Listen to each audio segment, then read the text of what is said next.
Halo, kembali lagi dengan Rumah BUMN Bali. Sekarang kita lagi ada di Melali Festival bersama siapa? Nul ID. Nul ID. ID. Kakak belum makan ya? Udah. Oh, lemes ya? Nul ID. Nul ID. Nul ID. Semangat dong. Nul. Nul upcycle back and wow. Oh, oke. Nul ID. Bisa dijelaskan mungkin Kak, Nul ini produknya apa, terus konsepnya seperti apa sih? Silakan. Oke, jadi Nul itu kita produk recycle, Kak. Jadi kita produk recycle-nya dari limbah kantong plastik. Kita spesifik ya, itu limbah kantong plastik, kresek. Oh, Ya, kresek. Nah, jadi awalnya kita terbentuk itu sebenarnya dari ide kita kenapa permasalahan limbah di Bali sih sebenarnya kayak limbah yang susah dicerna, maksudnya terurai kan kresek ya. Ya. Jadi di sanalah kita apalagi kita ini jurusan desain fashion kan. Jadi kita gimana caranya mengubah limbah itu supaya berguna. Kalau tas, dompet kan berguna sehari-hari nih. Oh iya. Berarti pengolahan limbah ya Kak. Iya.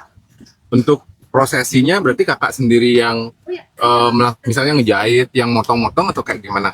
Iya, untuk saat ini sih masih kita sendiri bertiga. Jadi kita ada pembagiannya dari awal, dari pengumpulan limbah kantong plastiknya, terus pencuciannya, terus kita ngepresnya juga. Jadi setelah disuci itu kita membuat suatu lembaran untuk dipotong untuk jadikan pola, baru setelah itu kita jahit, mau jadi dompet, jadi card holder atau jadi tas. Untuk bahan bakunya sendiri Kakak dapetnya gimana? Kakak mulung atau Kakak gimana? Jadi gini, mungkin aku bisa bantu jelasin Ya. untuk supply si bahan baku limbahnya ini. Kita kan punya tetangga nih Kak, tetangga rumah tangga. Pasti mereka tuh tidak sedikitnya menggunakan si kantong plastik ini, dimana mereka tuh kegunaannya bisa langsung dibuang gitu aja kalau misal plastiknya bolong. Ada kebanyakan kan mereka nampung buat sampah buat dibuang lagi, atau misalnya plastiknya bolong mereka udah nggak bisa gunain lagi sebagai tempat sampah. Jadi di situ kita nampung limbah dari rumah tangga itu kita kumpulkan seperti itu. Ada juga kita berkolaborasi sama perusahaan-perusahaan di mana kita ngumpulin si limbah-limbah itu gitu. Berarti open ya Kak ya? Kalau misal ada yang ngasih Kakak sampah plastik? Bisa. Boleh banget. Kita kerja sama juga sama kampus kita sendiri. IDB Bali. Ya, alumni kita sana mengumpulkan limbah plastik dan kain perca. Jadi kita ada boxnya juga. Open percaya. Iya. Berarti nggak spesifik cuma plastik aja ya? Ya, tapi kita lebih banyak plastik sih pakainya. Kain perca tuh hanya untuk dalamnya aja kayak gitu. spesifik tapi kantong kresek. Iya, kantong plastik kresek, ya, bukan plastik yang lain. Oh ya, sekali lagi selain kantong plastik kan ada juga jas hujan sekali pakai itu Kak. Iya. Itu kan teksturnya sama kayak kantong kresek. Iya. Jadi itu juga bisa dipakai, kita bisa gunakan. Saya juga sempat. Itu kan ada kantong Jas hujan sekali Jadi, pakai. daripada kebuang mending sumbangin aja ke kita. Gitu. Berarti sampah plastik itu bukan musuh kita ya sebenarnya ya? Bukan, itu bisa jadi bisnis yang kreatif, ide yang kreatif. Yes. Dia banyak ide untuk mengembangkan ini sih, karena kebetulan kita ingin supaya produknya dipakai terus, diingat terus. Jadi ini berguna ini gitu. Nggak hanya sebagai pajangan doang. Yang salah menggunakan itu kan bahwa si kantong plastiknya itu sendiri dibuang begitu saja, dilantarkan begitu saja tanpa ditaruh di tempat yang seharusnya gitu Kak. Itu yang kenapa limbah itu terjadi, penumpukan limbah itu terjadi, dan merusak lingkungan itu terjadi karena penempatannya tidak seharusnya seperti itu. Soalnya kita menemukan itu, kita baru seminggu aja loh Kak, seminggu aja mengumpulkan limbah plastik itu udah banyak banget. Bayangin kalau berapa Wilayah lagi. berapa wilayah lagi itu kita baru sekitaran Denpasar aja, seminggu aja udah banyak banget. Bener banget. Ibu-ibu kita deh ke pasar, seminggu coba bisa ngumpulin berapa plastik. Plastik. Sehari aja deh. Iya, banyak. Beli cabai beda plastiknya, beli ini beda Iya plastiknya. sih. Gitu. Ya, berarti plastik bukan musuh kita ya? Iya, Harusnya sih bukan. Harusnya bukan. Tergantung mindset ya. Betul. Tergantung mas. Kita mau ngolah nggak sih sebenarnya? Iya. Oh iya. Oke, sekian dari Nul ya. Yes. Jangan lupa di follow Instagramnya di bawah Nul sini, ID. Nul ID. Nanti yang follow bisa dapat giveaway. Minta ke kakak-kakaknya. Oke, terima kasih. Hai, kembali lagi bersama saya Arkana. Kali ini di Melali Festival kita akan kepoin nih salah satu UMKM yang bergerak di industri persabunan ya, persabunan. Jadi banyak varian, ada sabun rasa stroberi, rasa Aroma Bapak. aroma stroberi. Nah, tapi pertanyaan adalah Kenapa sih manusia itu perlu sabun, Bu? Kembali ke dasar ya. Fungsi sabun itu apa? Membersihkan kan? Membersihkan. Benar. Jadi kenapa Anda perlu sabun pada saat mandi? Yaitu untuk Membersihkan, membantu badan Anda supaya bersih. Nah, pertanyaannya kan sebenarnya sabun tuh banyak ya. Ya. Ada sabun dari merek tertentu yang pabrikan. Terus ada juga pelaku-pelaku yang memang, nah yang spesialnya dari produk Ibu nih kan, ya ujung-ujungnya buat mandi bersih dong. Nah apa sebenarnya? Benar. Kalau ngomong industri besar, bisa kalau Bapak nanya nih, kenapa harganya yang di pasaran itu lebih murah, gitu ya? Kenapa sabunnya Ibu lebih mahal? Nah, silahkan kembali tilik bahan yang dipakai di dalamnya, ya. Jadi kalau commercial soap atau sabun komersial itu biasanya kalau dilihat ingredientnya akan ada yang namanya sodium lauryl sulfat, paraben, metil something lah ya, nggak tahu apa itu. Nah, itu adalah bahan-bahan kimia yang lolos BPOM sih sebenarnya untuk produk sabun, cuman dia punya efek jangka panjang. Jadi sabun yang biasanya dibuat handmade memang harganya lebih mahal, tapi resikonya lebih rendah. Jadi kita kan tanya, benarnya kalau bicara tentang, Halo, wah ini menarik. handmade soap, have a look please. Why Ibu tadi bisa katakan sebenarnya sabun itu bisa ditiru secara resep, banyak banget beredar di YouTube. Benar. Pertanyaannya adalah, apa yang membedakan secara mungkin apakah kualitas dari segi aromanya? Kreativitas saya. Wah, Itu tidak bisa ditiru. kreativitas. Kreativitas itu tidak bisa ditiru, ya.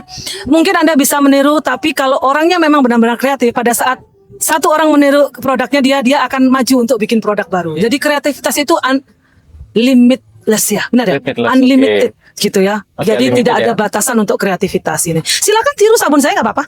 Tapi nanti saya bikin sabun baru seperti itu. Ini menariknya adalah ketika kita bicara tentang sabun, industri, ya ini industri apa namanya Bu? Saya sih masih industri kecil ya, rumahan, Oke. UMKM. Belum punya modal untuk bikin pabrik. Tapi saya bertujuan untuk bikin pabrik. Apa yang menjadikan faktor utama Ibu alasannya memilih untuk, oke saya coba untuk membuat sabun. Anak saya. Oke, wah anak Ibu gak jarang mandi. Bukan. Jadi saya punya satu anak, dia mempunyai kulit sensitif awalnya. Oke. Itulah awal mula kenapa saya membuat sabun. Gitu. Karena jadi hobi, keterusan saya berpikir kenapa tidak dijadikan uang. Dan akhirnya memang usaha ini mensupport kehidupan rumah tangga sih sebenarnya. Jadi ada sisi-sisinya, ada sisi baiknya. Saya juga menyalurkan kreativitas juga. Berarti sabun adalah menurut Ibu hanya untuk membersihkan badan, atau sabun ada nilai tertentu buat Ibu? Ada nilai emosional lah buat saya. Wah, coba cerita sedikit nilai emosionalnya. Karena kan dia yang membantu anak saya sembuh dari penyakit kulitnya. Oke, menarik ya. Saya membuat itu kan karena anak saya memang pernah ada masalah dengan kulitnya. Jadi setelah menggunakan sabun yang saya bikin sendiri, permasalahan itu berkurang sampai pada akhirnya sekarang sekeluarga sih. Dan saya membantu beberapa orang yang juga punya masalah kulit jadinya. Berarti, Bukan menyembuhkan ya, tapi membantu. berarti kalau misalkan dapat saya garis bawahi adalah sabun itu nggak semata-mata ketika kita pakai sabun yang konvensional secara produk massal, itu berarti kesesuaian kulit kita juga berpengaruh ya. Mungkin ada yang seperti apa? Gini, bedanya seperti saya bilang tadi, karena commercial soap itu ada bahan-bahan yang sebenarnya aman, tapi ada efek jangka panjang. Sedangkan sabun natural itu biasanya bahannya dari natural. Jadi resikonya lebih rendah menurut saya. Malah mendekati zero saya lihat saya, nol resiko. Ya, apa tadi berarti? Inua handmade soap bar. Oke, pertanyaan terakhir.